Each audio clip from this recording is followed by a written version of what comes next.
Firmitas, utilitas, dan venustas. Tiga prinsip dasar yang menjadi standar emas dan menuntun perkembangan arsitektur dan konstruksi bangunan dari zaman Romawi hingga saat ini.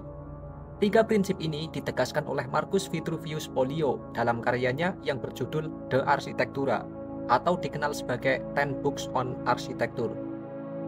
Karya ini adalah salah satu dokumen tertua dan paling berpengaruh yang membahas tentang arsitektur.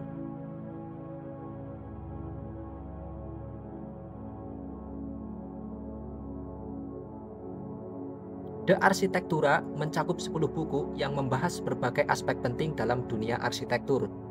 Buku ini bukan hanya manual teknis, isinya lebih seperti panduan hidup bagi seorang arsitek.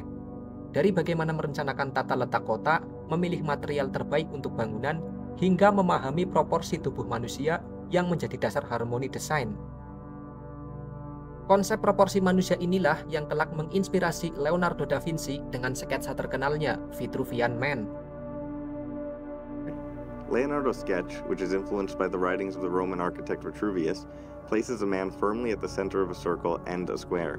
Vitruvius claimed the navel is the center of the human body, and that if one takes a compass and places the fixed point on the navel, a circle can be drawn perfectly around the body. Additionally, Vitruvius recognized that arm span and height have a nearly perfect correspondence in the human body, thus placing the body perfectly inside a square as well. Leonardo used the ideas of Vitruvius to solve the problem of squaring a circle metaphorically, using mankind as the area for both shapes. In this one sketch, Leonardo was able to combine the mathematics, religion, philosophy, architecture, and artistic skill of his age. No wonder it's become such an icon for the entire time period.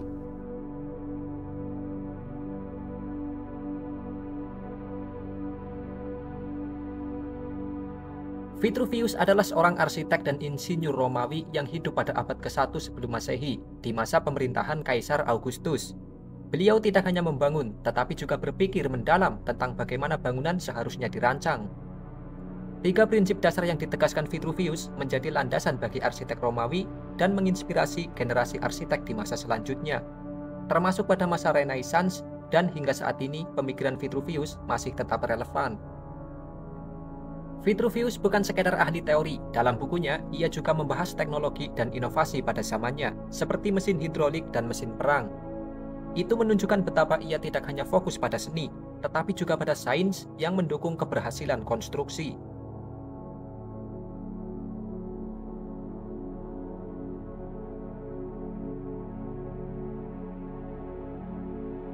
Ketika kita berbicara tentang peradaban kuno yang meninggalkan jejak mendalam dalam sejarah arsitektur dunia, Romawi kuno menjadi salah satu yang paling menonjol. Romawi kuno tidak berkembang dalam ruang hampa. Mereka mengambil banyak inspirasi dari peradaban yang mendahului mereka, terutama Yunani kuno dan Etruskan. Dari Yunani, mereka mewarisi seni kolom dan proporsi bangunan yang simetris, sementara dari Etruskan, mereka belajar tentang teknologi konstruksi, termasuk penggunaan lengkungan. Namun bukan Romawi namanya jika mereka hanya meniru. Mereka mengembangkan dan menyempurnakan teknik-teknik tersebut, menciptakan gaya arsitektur yang tidak hanya monumental tetapi juga fungsional. Salah satu inovasi terbesar yang memungkinkan para arsitek Romawi menciptakan keajaiban konstruksi adalah beton Romawi atau opus caementitium. Dengan beton ini menjadi bahan bangunan yang kuat, tahan lama, dan mampu menahan tekanan dalam skala besar, Romawi mampu membangun struktur yang tidak mungkin dilakukan dengan batu biasa.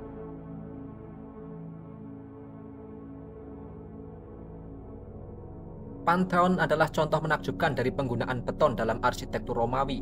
Dibangun oleh Kaisar Hadrian pada awal abad kedua Masehi, bangunan ini memiliki kubah terbesar di dunia hingga masa Renaissance. Satu fakta menarik, kubah ini terbuat dari beton bertingkat dengan bahan yang lebih ringan di bagian atas untuk mengurangi beban struktur.